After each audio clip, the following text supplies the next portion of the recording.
If you remember getting lost in the ice cave, terrifying poor Chikorita with puzzles, and the insurmountable pressure of this minigame, then you grew up playing Gen 2 Pokemon games. But which one? Because there were 14 different games, and in this video we're going to compare each of them. The original Pokemon games ended up being an unexpected runaway success. In just 2 years they went from 2 handheld RPGs released on aging hardware to a billion-dollar franchise comprised of TV shows, movies, trading cards, and a mountain of merchandise. And so Nintendo and Game Freak quickly began to work on a set of proper sequels. The developers focused on broadening the original game's scope by expanding both the world and the Pokédex. But it wasn't all smooth sailing because these games had to go through some major redesigns. For example, the original Space World 97 demo has a completely different region and a vastly different Pokédex, but that's a topic for another video. What we ended up getting were Pokemon Gold and Silver, first released in Japan in November of 1999 for the Game Boy Color. Now if you're watching this video you probably know these games inside out, so I will just cover the broad strokes. Gold and Silver follow the formula set up by the originals. You start in your hometown and visit the local professor who lets you pick a starter Pokemon, and this is where I declare my belief in water type supremacy. However, we are quickly introduced to many of the new features such as the Pokegear, the day-night cycle, and your mother trying to steal your money. You get a rival, but this time he's a bit edgier and actually steals his Pokemon. Anyway, so Gold leaves the crime scene and departs on his very own Pokemon journey across the new region of Johto, where he encounters all sorts of unhinged individuals, such as fire breathers, burglars, out-of-work musicians, crazy old women, and these balding, topless guys. Oh, I'm sorry, they're hikers. And of course, who can forget the infamous youngster Joey, who acts as an example of another new game feature, the ability to give trainers your phone numbers so they can pester you throughout the game. Just like with the originals, you go from town to town collecting gym badges and catching Pokemon, while encountering different story bits, like going to the Bellsprout Tower, where they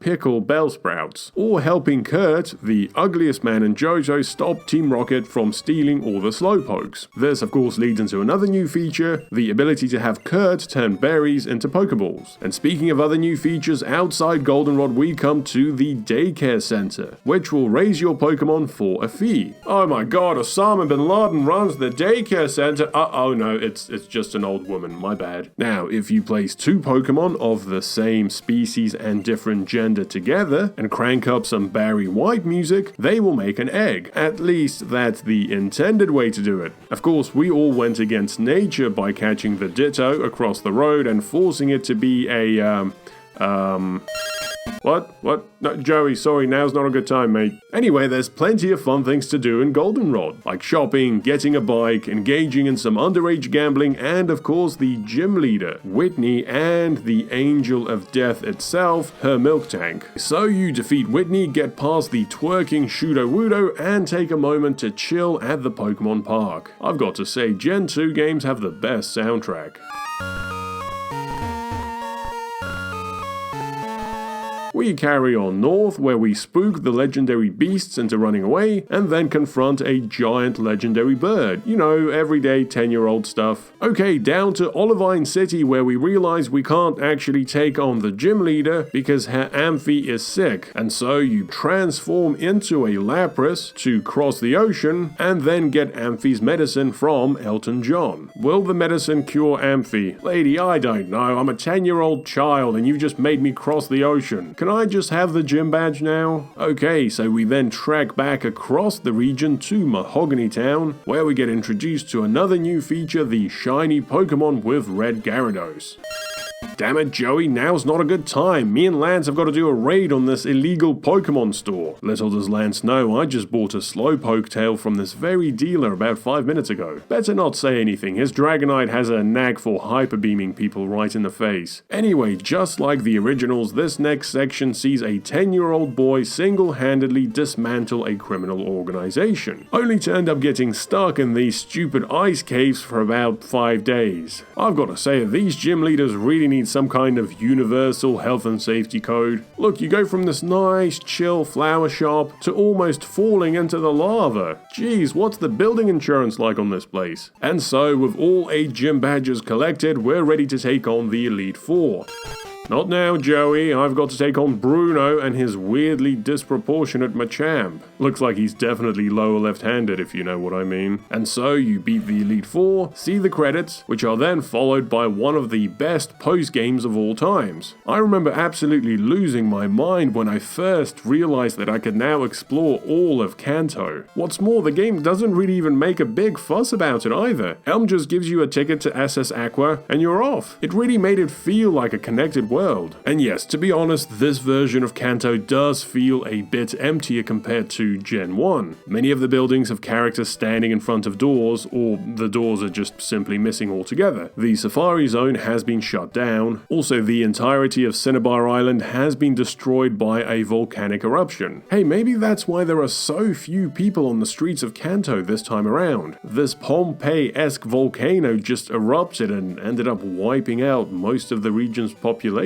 And I know these things were all done to save space, but I thought it was really cool how the developers tried to tie it all back to the continuity of the original games, and make you feel like some time has passed since you last visited the region. For example, all 8 of the gyms are still around, but there are differences. Lieutenant Surge, for example, is no longer twerking. Brock has finally put a shirt on, and Blue has taken over the Viridian Gym and filled it with giant green Lego bricks. But my favorite part is going into the empty Cerulean Gym and then catching Misty on a Tinder date. And look, the guys just bailed at the very first opportunity. The Kanto section is also a prime example of the early games really not holding your hand whatsoever. Like, how the hell were we supposed to realize that the machine part from the power station is actually in this random nondescript part of the Cerulean Gym? And of course, the game's final boss is Red himself. And it's a great battle between the two protagonists that really brings things full circle. And so there we have it, Pokemon Gold and Silver, Damn it, Joey. Alright, fine, you know what? Fine. You want it? You've got it. Damn kid, making me fly across the region. Like it's nighttime now. Won't f***ing leave me alone. Where is he? Huh? Where is he? There you are, you little brat. Is this what you want? Is this what you want? Huh?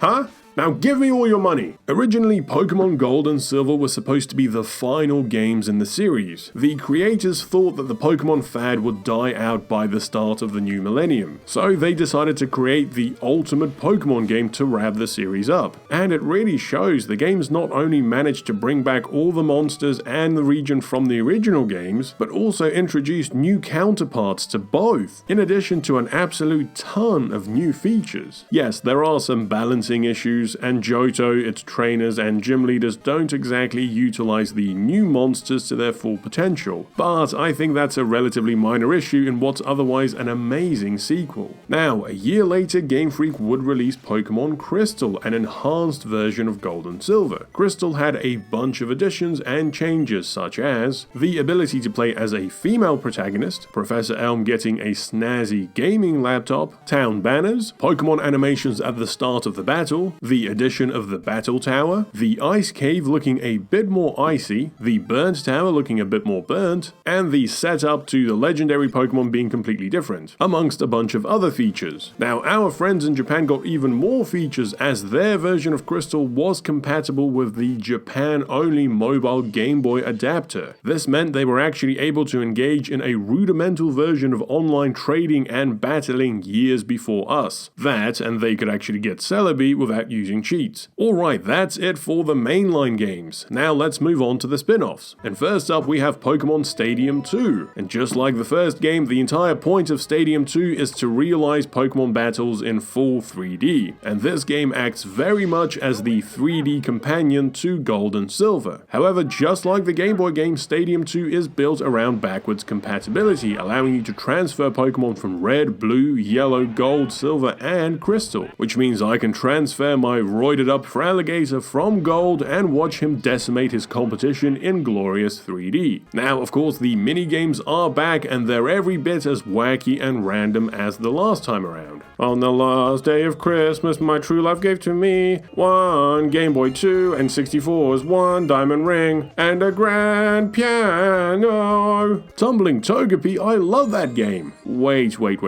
There's an imposter among us. Ooh, poor Chansey getting Voltorbed right in the pouch. And if you grew up playing these, then you know that nothing, and I mean nothing, was more tense than this cutting game. Ugh, the sheer anxiety. I've got it. Ah, shit.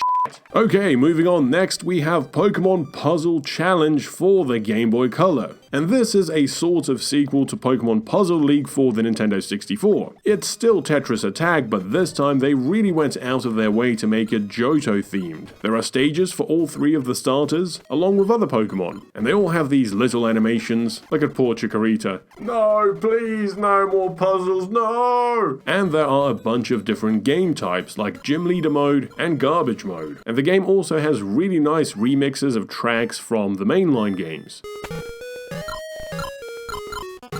Overall, I think this is a really nice little puzzle game that does a great job at incorporating the Gen 2 themes and creatures. And finally, we have the Mini series of games. Now, these were released for the Pokemon Mini, a tiny handheld games console released in 2001. And this little device came with quite a few features for the time. It had a real-time clock, an infrared port for multiplayer, a basic motion detector, and even a simple force feedback mechanism. But the games were pretty basic, and we only got 5 of them here in the West. There was Pokemon Party Mini, a collection of simple mini-games, Pinball Mini, which had Diglett and other Pokemon playing pinball, Puzzle Collection, with 3 different kinds of puzzles. We also got Zany cards, which consisted of 4 different card games, and lastly, a nice little Tetris game. Now, our Japanese friends got 5 more games. A second volume of the Puzzle Collection, this one even more headache-inducing, Pikachu Bros, another collection of mini-games that seem to revolve around the Pokemon all experiencing grave bodily harm, like this Pichu tumbling off a skateboard, Magby walking into the ocean, and Smoochum headbutting these poor Diglett. Oh wait, she's kissing them. I think that's even worse. There was also Pokemon Race, a neat little platformer racing game, Togepi's Great Adventure, a top-down puzzle game where you roll Togepi around.